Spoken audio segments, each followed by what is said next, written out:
All right, welcome back to episode number 11 of the UFL Newsletter Podcast with the boy Jared Snyder to the top. Today we've got Cole Pletcher team preview number, I think, five, I want to say. Um, Pletch, man, a lot to discuss here. You want to talk about a guy who's been on a roller coaster throughout his entire UFL career, 5 run stretch, um, two second to last place finishes, or one third to last, one second to last, two second place finishes, which is UFL Cup losses. Also, I have a retainer in, so I'm like not pronunciating, but two UFL Cup losses. Cole's been through a lot, man, and he really decided to switch things up this offseason when he made a crazy trade on draft night. But we'll get into all that. Jared, how you doing? How you feeling about Pledge, man? I'm doing good tonight. Pletch, I think there's a lot of questionable things going on there, and then we'll see if that those questionable things are good things or not. Yeah, yeah, 100%. See if you can put in the other because you sound a little muffled. I'm not gonna lie. Oh, hang on, let me try. I just want to make sure that everything is good. But anyways, yes, let's get right into it with Cole Pletcher. So just looking at his UFL history, man. Like I said, the first year into the league, he was 6-6, 500. Thought he had a really good team, made it to the UFL Cup, the first ever UFL Cup, when he lost to myself. And then he comes back the next year and finishes second to last. You got to remember, there's only 8 owners in 2021. So he finishes second to last and just a real down season, but still a relatively good power scorer. And I think he had a lot of bad luck that year. So he was still a pretty consistent owner. And then year three really just dropped off. Yes, he had some bad luck, but he was still a bad team. A horrible power score of 61. He finished third last in the league when we expanded, and you really just started to question. I'm gonna take these out because this is you really just started to question how thank you. I feel like I can finally talk. My goodness. You really just started to question is Cole, is he able to compete with this new expanding league? And a lot of questions were on him. 2023, he comes back with a huge bounce back season, 8-6, goes to the UFL Cup. He didn't have the best squad. He does lose to Will Daniel in the UFL Cup. And then last year, we finally think Cole Pletcher is hitting a good stride, and bam, just tails off completely with a 4-9-1 record. However, advanced data shows that he should have been around 500 as a team. 4 out of 5 of his seasons, negative luck percentage. We're talking about a negative luck percentage total of negative 41%. So Cole has gotten very unlucky over the last 5 years. Two UFL Cup appearances. Now we go into 2025.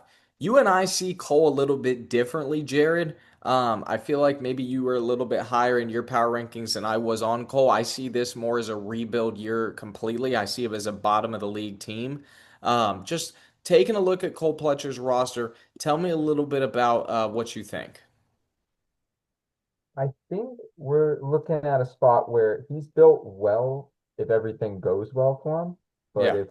if Dobbins ends up not being the lead guy in Denver, he doesn't really have another running back. David Montgomery's in that same boat where he's going to be either needing to be getting touchdowns from Gibbs. He's not probably going to be the featured back. So I think his running back room is not really the strongest. Lawrence, if Trevor Lawrence and Travis Hunter can elevate and Liam Cohen brings that offense over from the Bucks well, then I think that they're in a good spot. But I think that running back room is not looking too good for him this year. Yeah, yeah. Now I will say this, I really liked what he did on draft night. Going into the draft, he was a guy who had the second overall pick and he had the sixth overall pick. And then he makes a blockbuster deal right at draft night. He trades down from pick 2 to pick 9 while picking up David Montgomery in a 2026 first. I like that. I don't think there's going to be that big of a drop off per se from Amarion Hampton to David Montgomery this year, and then he can go use that 2026 first for a running back if he wants to. And he ended up using pick 9 on the running back that he wanted at pick 2 all along in Quinshawn Judkins. Now, there is a lot of debate. Will Quinshawn play this year? Is he going to have off the field issues? But Jared, just overall, did you think he handled the trades well on draft night? And what did you think of his draft in general? I think that this trade will be probably viewed better when we're getting into the rankings next season. But for right now, I think it's a little hairy until we see what Hunter looks like on the field. And then if Judkins has off the field issues, that trade could really come back and be not so good. Yeah, yeah, 100%. And then it became down to who is Trent going to take with the number 4 pick? Cole was always going to take the exact opposite. We knew he was going wide receiver. He now has a Travis Hunter pairing with Trevor Lawrence. Just tell me a little bit about your thoughts of Liam Cohen taking over the Jacksonville Jaguars offense. And do you think T Law and Trevor and Travis Hunter can have a good season stacked together? I think they can. I was going through specifically the AFC South statistics from last year in terms of just defenses, and it ends up looking like that they're in a favorable position to take what Liam Cohen did for Baker after Canales left. And I think we could see Lawrence, if he can clean up the turnovers a little bit, I think we could have a big year for Lawrence in fantasy. Yeah, But I just don't know if we can expect the same Baker numbers because yeah, Baker threw 41 touchdowns last year. The year before that, he threw 28 with Dave Canales.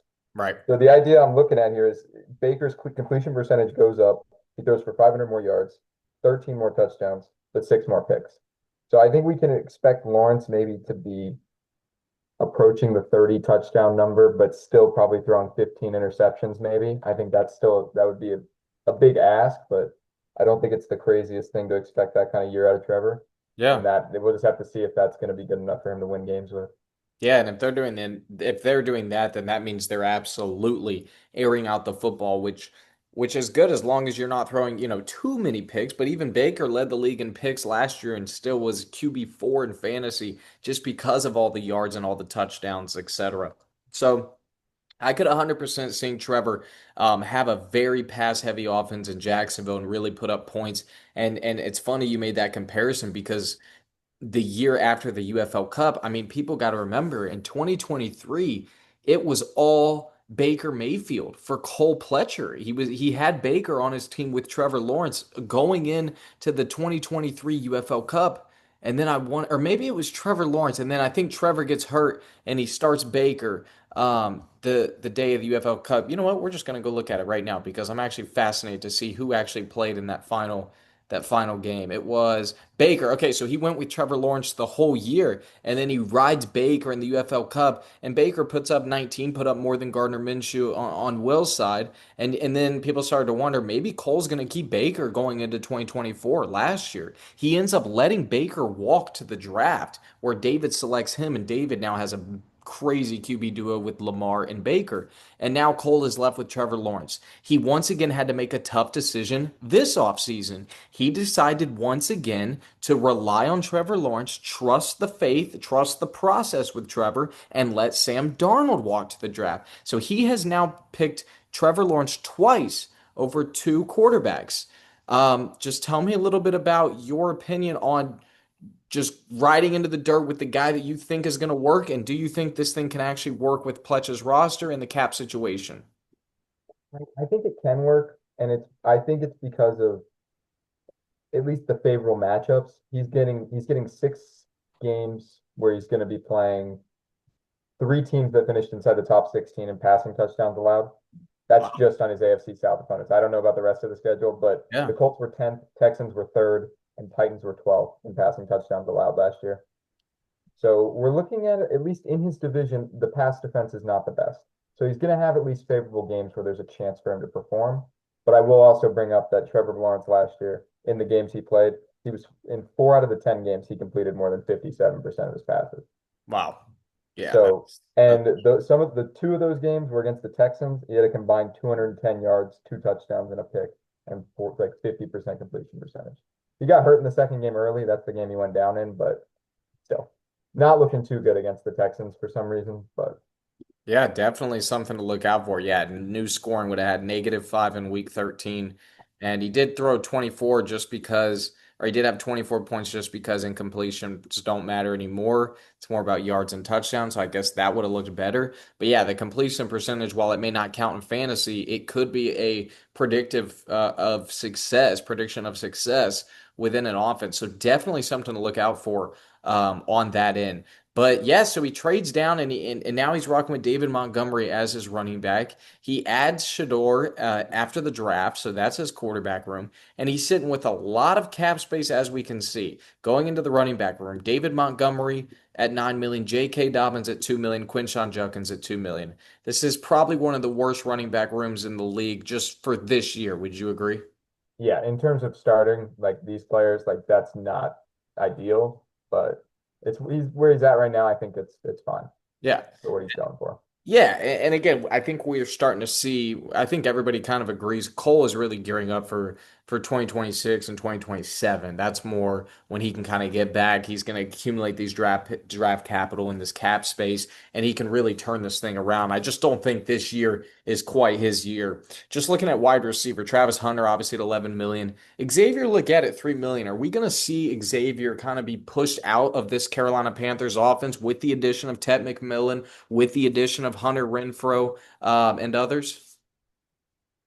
I don't know if we can expect him to be pushed out, but I would say it's of note that we could maybe I think we'd have to look back at what the Bucks were looking like with the 2023 season and maybe see what Godwin's role was in that offense, or maybe someone Yeah. else that was playing out of the slot or at the number two for them, and just kind of get an idea of what Dave's thinking to do with that kind of player. Because I think Tet's easily moving into the number one spot.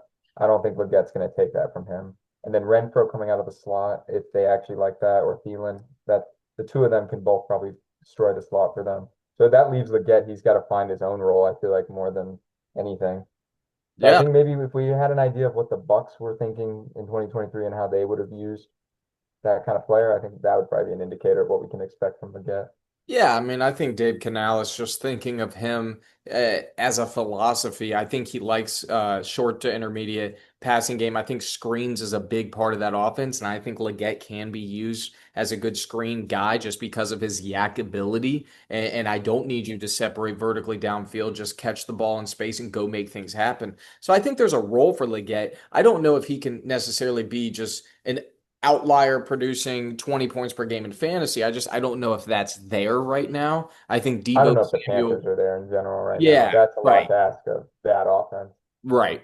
I would agree with that. However, he does have a really good, probably one of the better young, cheap wide receiver cores when you're looking at Travis Hunter, Lad McConkey, who Hmm. you're a Chargers fan. I mean, he may end up being the best wide receiver out of last year's draft class with Malik Neighbors and Brian Thomas Jr. Like, that's how good that class was, and that's how good I really believe Lad McConkey can be. Oh, absolutely. McConkey is insane. He doesn't mess up. He makes plays after the catch. He can make the hard catches.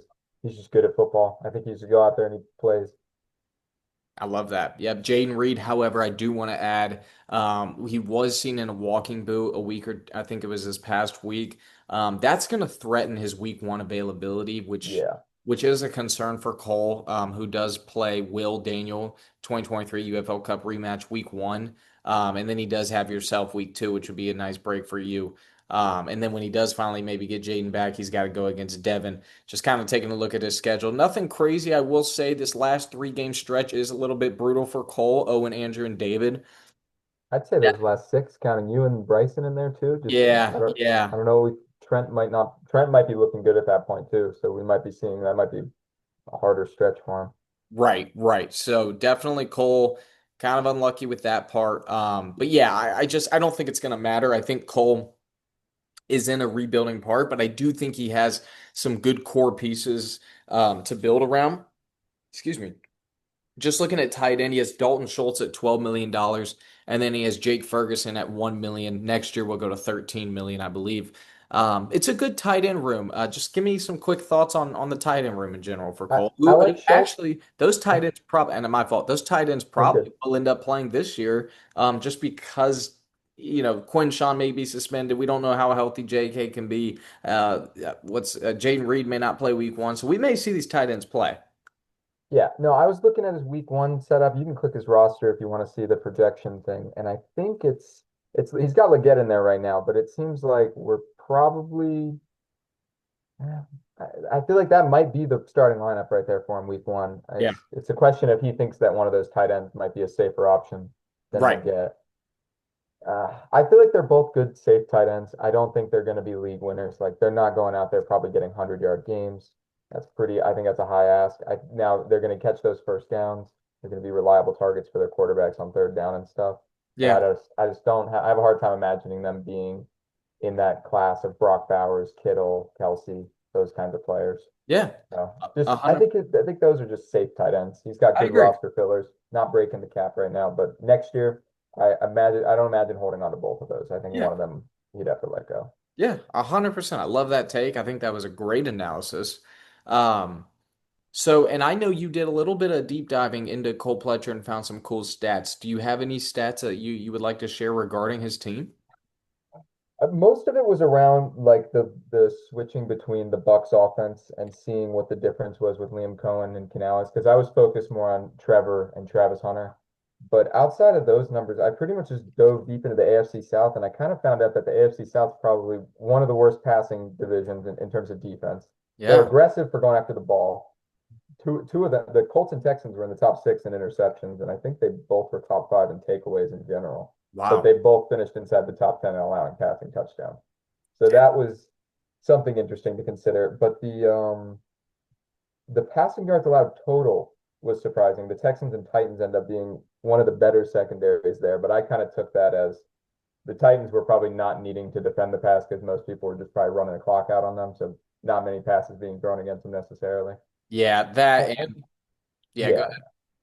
no, I mean it was pretty much I just noted their run defense was bad too. So they were in the top 10 in rush yards allowed. So it seems like they didn't need to pass it on them. People were just running it all over them and Yeah. not needing to really worry about them week to week. Yeah. So most of the stats is that I think the Jaguars are in a spot for Liam Cohen to really revive Trevor Lawrence's career and maybe see him take that step to be that number one pick that he was touted to be. So I think we just look to see if that actually comes to fruition. If it doesn't, then I think Cole's in for a long year. And I agree. I mean, I love the pieces here for the future. Like to think of Lad McConkey and Travis Hunter, Jaden Reed, like there's a lot of youth and a lot of potential. Even Shador like looked promising in the preseason game and now he's your backup at $1 million. Quinn is gonna be an RB1 if and when he ever plays. So there's a lot of potential. I think we agree it's just not gonna come into fruition in 2025, right? No, for sure. I think that if actually I have a question actually on the scoring. How do we know it's working for Hunter in our league? Do we know how does he score points necessarily on does he score points on defense? Or Oh, wow. Oh, wow. Yeah, that is something because if we count tackles for him or pass defenses, or we might have to come up with something special for him to make I sure that I it's and I think you're right. I really do. I think because that's not fair to Cole. He does have two-way. Well, I don't that man. because it's not. I was going to say that I questioned the pick if he doesn't get defensive points because then he's just kind of got a receiver that's not going to be on the field all the time, and that kind of hurts. Yeah, But if he does get points on defense and he's playing good on defense and somewhat good on offense, he's going to maybe have one of the best scorers in our league if it's actually working that way. I may do maybe not tackles because that doesn't tell me you're really making a difference. That just means your run defense sucks and you had to make a tackle. However, forced fumble and interceptions. Like, I think there's a world where that should, I think there's a world where that should, be accounted for in fantasy. And we've never dealt with a player who has played both ways. And I do think forced fumbles and interceptions will be considered, for sure. I haven't even thought of that. Um, yeah, I mean, I'm thinking +6 for a forced fumble or an interception. The same way it's -6 if you throw one or lose one. I think it should be +6, and I think you're right. And I will probably add that in because he is making that impact in real life. So why would he Mhm. not, that's what we're trying to do here. Just because we've never done it, that's because never has an offensive player played both ways in the league since I don't even know when.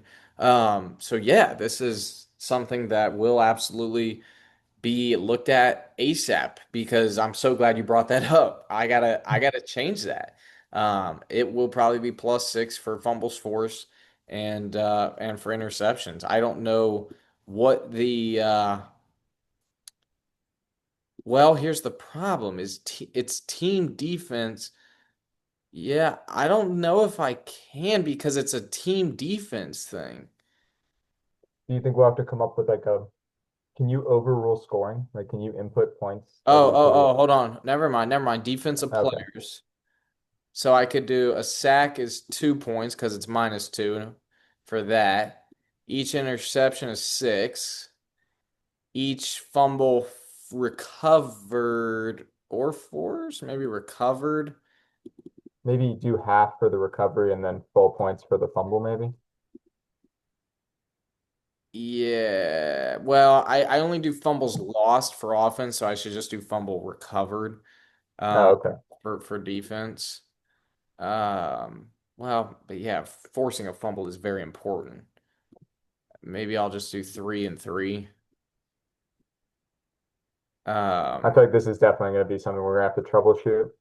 I know, I know. Stubbs passes defended.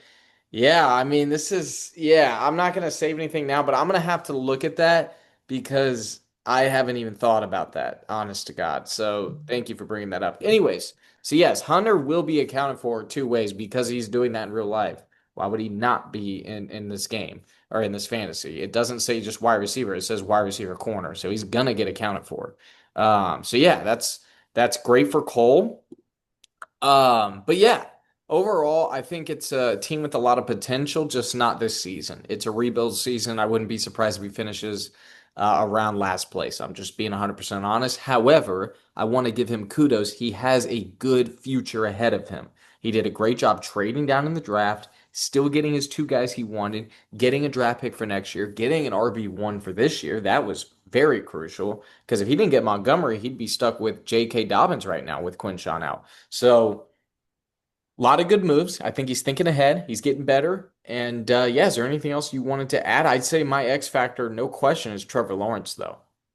Yeah, I wouldn't even put it as, I think, just the Jaguars.